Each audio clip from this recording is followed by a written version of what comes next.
नमस्कार। लोकसभा चुनाव में जिन पार्टियों ने दोस्ती निभाई थी, उपचुनाव में वही पार्टियां एक दूसरे की हार की बिसात बिछा दी। उपचुनाव में बिना गठबंधन के एक दूसरे के सामने उम्मीदवार उतारना कई सीटों के समीकरण प्रभावित कर रहा है। हनुमान बेनीवाल का अब तक का जिस फॉर्मूले के साथ खींवसर में जीत दर्ज करते आए हैं, उन्हें लोकसभा में साथ रही कांग्रेस ने मुसीबत में डाल दिया। सलोमबार और 84 सीट पर कुछ ऐसा ही नजर आया। तीनों सीटों पर गठबंधन नहीं होने का असर देवली उनियारा में समीकरण बिगाड़ रहा है, क्योंकि बीजेपी के साथ आरएलपी ने देवली उनियारा में कांग्रेस की बागी नरेश मीणा को समर्थन देकर चौंका दिया। लोकसभा चुनाव में एक दूसरे का साथ निभाने वाले किस तरह से चुनाव में एक दूसरे को पटकनी देने के लिए जुटे हुए हैं। कांग्रेस ने आरएलपी से गठबंधन किया। लोकसभा चुनाव में नागौर में कोई प्रत्याशी नहीं उतारा। खुद तत्कालीन मुख्यमंत्री अशोक गहलोत ने बेनीवाल के लिए सभाएं करने आए थे। बेनीवाल ने भी जीत दर्ज की, लेकिन विधानसभा चुनाव में कांग्रेस ने हनुमान बेनीवाल की जगह खाली हुई सीट पर अपना उम्मीदवार उतारा। पहले से ही बीजेपी ने इस सीट पर बेनीवाल की मुश्किलें बढ़ा दी। अब कांग्रेस के इस दांव ने बेनीवाल की को सबसे ज्यादा चोट पहुंचाई है। ये बात उनके हालिया चुनावी भाषणों में साफ नजर झलकती है। हनुमान बेनीवाल ने अपने चुनाव प्रचार में साफ कहते हैं कि उनका केंद्र में कांग्रेस से गठबंधन है, बीजेपी ही उनकी एक बड़ी दुश्मन है। यहाँ राजस्थान में शेखावटी के बड़े नेता गोविंद सिंह डोटासरा के नाम लिए भी नहीं कहा। बाड़मेर के नेता हरीश चौधरी के लिए कहा। बेनीवाल ने कहा कि कांग्रेस को गुमराह कर उनका गठबंधन नहीं होने दिया। यानी उन्होंने डोटासरा और हरीश चौधरी के लिए कहा कि कांग्रेस को गुमराह कर उनका गठबंधन नहीं होने दे रहे हैं। इन्होंने उन्हें हारने के लिए बीजेपी से सेटिंग की है और बीजेपी की जीत के लिए उपचुनाव मैदान में सेट करके किया है। हाल ही में हनुमान बेनीवाल ने कांग्रेस के राष्ट्रीय सचिव और ओसिया की पूर्व विधायक दिव्या मदेरणा पर जमकर जुबानी हमला बोला। वो खींवसर में कांग्रेस प्रत्याशी नहीं बल्कि बीजेपी प्रत्याशी के लिए वोट मांगती फिर रही है। वो यह बीजेपी नेताओं से मिली हुई है। टिकटों की घोषणा से पहले जयपुर में पत्रकारों से बातचीत करते हुए पीसीसी अध्यक्ष गोविंद सिंह डोटासरा ने कहा था कि लोकसभा चुनाव के बाद बेनीवाल खुद कहते हैं कि उनका इंडिया गठबंधन में है, राजस्थान में नहीं है। हनुमान बेनीवाल ने साल 2008 में खींवसर विधानसभा सीट के लिए बीजेपी के टिकट पर जोरदार जीत हासिल की। नागौर में राजनीति के जानकार बताते हैं कि इस चुनाव में हनुमान बेनीवाल के यहाँ अपनी जीत का फॉर्मूला मिल गया था। इस चुनाव में बसपा प्रत्याशी दुर्ग सिंह चौहान ने तब के कांग्रेस प्रत्याशी सहदेव चौधरी से दुगुने वोट हासिल किए थे। इस निर्दलीय प्रत्याशी भागीरथ ने भी तकरीबन 12,000 वोट लाकर कांग्रेस की पार्टी की हालत खराब कर दी थी। बेनीवाल तब ये चुनाव निकटतम प्रत्याशी दुर्ग सिंह से 24,000 वोट से जीतते थे। यहाँ साफ हो गया है कि चुनाव में एक मजबूत निर्दलीय एक तीसरे दल के मजबूत नेता की मौजूदगी ने बेनीवाल की जीत आसान बनाई। साल 2013 में चुनाव में निर्दलीय हनुमान बेनीवाल जीते थे। इस जीत के पीछे यही फॉर्मूला काम आया कि बीजेपी तीसरे नंबर पर रही, चौथे नंबर पर कांग्रेस पहुंची, पार्टी जमानत जब्त हो गई।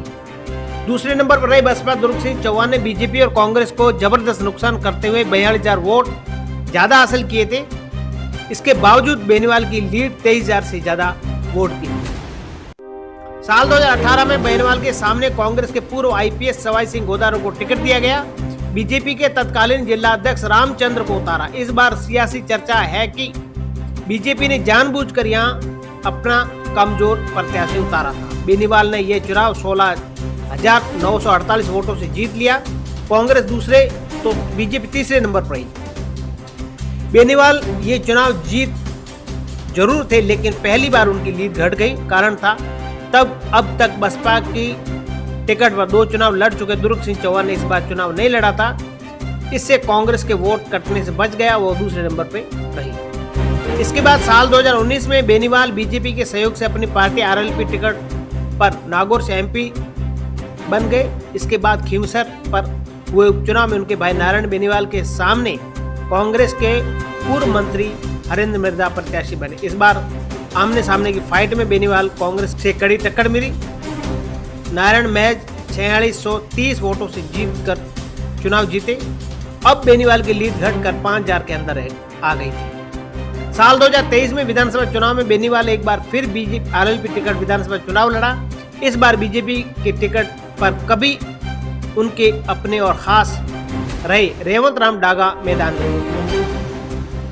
कांग्रेस से कुचेरा नगरपालिका का चेयरमैन तेजपाल मिर्धा, वहीं एक बार फिर दुर्ग सिंह चौहान के यहाँ निर्दलीय ताल ठोक दी। इस बार हनुमान बेनीवाल यहाँ बीजेपी के रेवंत राम डागा से हारते हारते बच गए। महज 2059 वोटों से चुनाव जीते। इस बार चुनाव में एक बार फिर दुर्ग सिंह के हासिल किए 15000 वोटों ने काफी अंतर पैदा कर दिया था। इस चुनाव में नतीजों के विश्लेषण से साफ है कि अब बेनीवाल की राह आसान नहीं होने वाली है।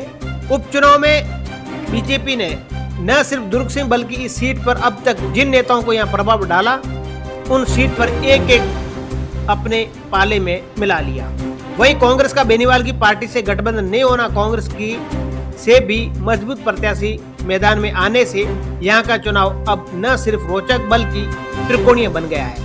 फिलहाल मैदान में पाले बनाकर खड़े तीनों प्रत्याशी मजबूती से चुनाव लड़ रहे हैं। जानकार बताते हैं कि पहली बार बेनीवाल यहाँ फंसे हुए दिख रहे हैं। यही वजह है कि उन्होंने ये प्रचार दिन रात एक कर दिया है। लोकसभा चुनाव में कांग्रेस के साथ लेने और देने वाली बीएपी सलूम्बर 84 सीट विधानसभा सीट पर उपचुनाव गठबंधन तोड़कर अपने प्रत्याशी खड़े किए हैं। अब यहाँ दोनों ही सीट पर त्रिकोणीय मुकाबला की स्थिति बन गई है।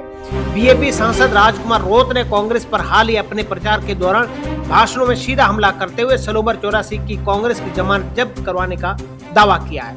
रोत का मानना है कि दोनों सीटों पर बीएपी का मुख्य मुकाबला कांग्रेस से नहीं बल्कि बीएपी सीधे भाजपा से मुकाबला कर रही है।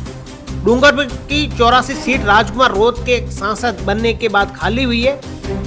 वो 2 बार यहां से विधायक थे। 2023 में चुनाव प्रदेश की दूसरी सबसे बड़ी जीत दर्ज कर रोत विधानसभा पहुंचे थे, फिर सांसद बन गए। अब यहाँ चुनाव हो रहे हैं तो इस बार बीएपी, कांग्रेस और भारत आदिवासी पार्टी सहित तीनों ही पार्टियों ने यहाँ नए चेहरों को मैदान में उतारा है। भारत आदिवासी पार्टी ने अनिल कटार को उम्मीदवार बनाया है। अनिल अभी जिला परिषद सदस्य हैं। वही बीएपी ने यहाँ सीमलवाड़ा प्रधान कारीलाल नीनामा को उम्मीदवार बनाया है। इसके बाद कांग्रेस ने भी यहाँ युवा चेहरे सरपंच महेश रोत को उम्मीदवार बनाया है। देवली उनियारा की बात करें तो कांग्रेस के हरीश मीणा लगातार 2 बार इस सीट पर जीत हासिल कर अपना लोहा मनवा चुके हैं। हाल ही में लोकसभा चुनाव में पार्टी ने उन्हें सांसद चुनाव लड़वाया। इन्हें मीना टोंग सीट से सांसद चुनेंगे। इस बार विधानसभा की सीट खाली हुई, यहाँ उपचुनाव हो रहे हैं। 2013 में जीतकर विधायक रहे राजेंद्र गुर्जर को टिकट दिया बीजेपी ने। विजय बेसरा का टिकट काट दिया। इससे पिछले साल से विधानसभा चुनाव में यहाँ पार्टी ने साल 2018 में चुनाव हारे। राजेंद्र गुर्जर का टिकट काट कर बेसला को प्रत्याशी बनाया था। इस बार कांग्रेस पार्टी ने केसी मीणा को टिकट दिया है, लेकिन यहाँ की गणित सारी निर्दलीय प्रत्याशी नरेश मीणा बिगाड़ रहे हैं, कांग्रेस को काफी नुकसान पहुंचा रहे हैं। आरएलपी के हनुमान बेनीवाल और बीएपी के सांसद राजकुमार रोत भी नरेश का सपोर्ट कर रहे हैं। इस सपोर्ट ने कांग्रेस की नींद उड़ा दी है। इसका नरेश को सीधा फायदा होने वाला है। कांग्रेस पार्टी को बड़ा नुकसान होता दिख रहा है। यही वजह है कि लगातार 2 बार जीत रहे कांग्रेस पार्टी की हैट्रिक की राह बहुत ज्यादा कठिन हो गई है। नमस्कार।